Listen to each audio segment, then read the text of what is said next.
புகழ்ச்சோழ நாயனார் வரலாறு பார்க்கலாம் இன்னைக்கு நம்ம.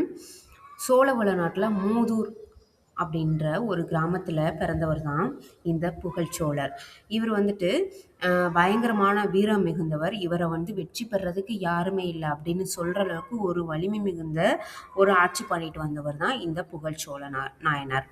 இவர் வந்துட்டு சிவபெருமான்னா ரொம்பவே பிடிக்கும். அதனால திருநீர் பூசியிருந்தாலே அவங்க என்ன கேட்குறாங்களோ அதை மறுக்காமல் கொடுக்கக்கூடிய அளவுக்கு சிவபெருமான் மேலே பற்று இருந்தவர் தான் இந்த புகழ்ச்சோழ நாயனார்.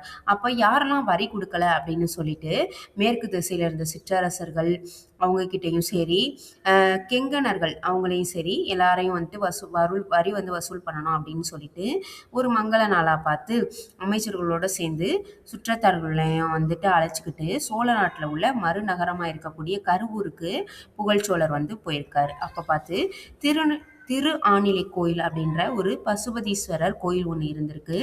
அந்த கோயிலை வணங்கிட்டு அவருடைய மாளிகைக்கு போயிட்டாரு. அப்போ கேட்குறாரு, யாரெல்லாம் இன்னும் வரி கொடுக்காம இருக்காங்க, அப்படி யாராவது எனக்கு பயப்படாமல் இருக்காங்களா அப்படின்னு கேட்க, அங்கே உள்ள ஒரு அமைச்சர் சொல்கிறாரு, ஆமாங்க அரசே, அதிகன் அப்படின்ற ஒரு அரசன் இருக்காரு. அவர் நல்ல ஒரு பெரிய கோட்டைக்கு ஆட்சி புரிஞ்சுட்டு வராரு அப்படின்னு சொல்லவும், அவரை போர் புரியணும் அப்படின்னு சொல்லிட்டு அவர் கூப்பிடுறாரு.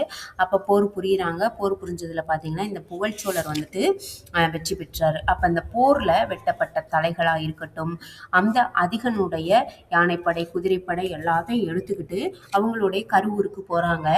போகும்போது பாத்தீங்கன்னா அந்த வெட்டுண்ட தலைகளை எல்லாத்தையும் கொண்டு அடுக்கும்போது தான் பாக்குறாரு, அதுல ஒருத்தருடைய சிவனடியார் இருந்திருக்காரு. அதுல அவரும் அங்கே இதாக வந்திருக்காரு, அதாவது போருக்கு வந்திருக்காரு. அதை பார்த்தோன்னா இவருக்கு ரொம்பவே கஷ்டமாக போயிடுச்சு. ஒரு சிவனடியாருடைய தலையை விட்டுறதுக்கு நம்ம காரணம் ஆயிட்டோம் அப்படின்னு சொல்லிட்டு தன்னுடைய மகனை அரசராக்குங்க அப்படின்னு சொல்லிட்டு என்ன பண்ணிட்டாருன்னா ஒரு பெரிய தீ பிழம்பு ஒன்று ரெடி பண்ண சொல்லியிருக்காரு. அப்போ எல்லாரும் சேர்ந்து இவங்களும் எவ்வளவோ சொல்லி பார்க்குறாங்க, வேணாயா அது தெரியாமல் நடந்தது தானே. ஏன்னா அவர் எதுவுமே கேட்குற மாதிரி இல்லை நீங்கள் செந்தீனை நீங்கள் வளர்க்கணும் அப்படின்னு சொல்ல வளர்க்குறாங்க. அப்போ என்ன பண்ணிட்டாருன்னா ஒரு தங்க தட்டில் அந்த சிவனடியாருடைய தலையை எடுத்து வச்சு தான் தலைமையில வச்சு அந்த நெருப்புக்குள்ளே வலம் வர்றாரு. அப்போ பார்த்தீங்கன்னா வானில் இருந்து மலர்மலை பொழியுதாம், விண்ணில் மங்கள ஓசை முழங்க.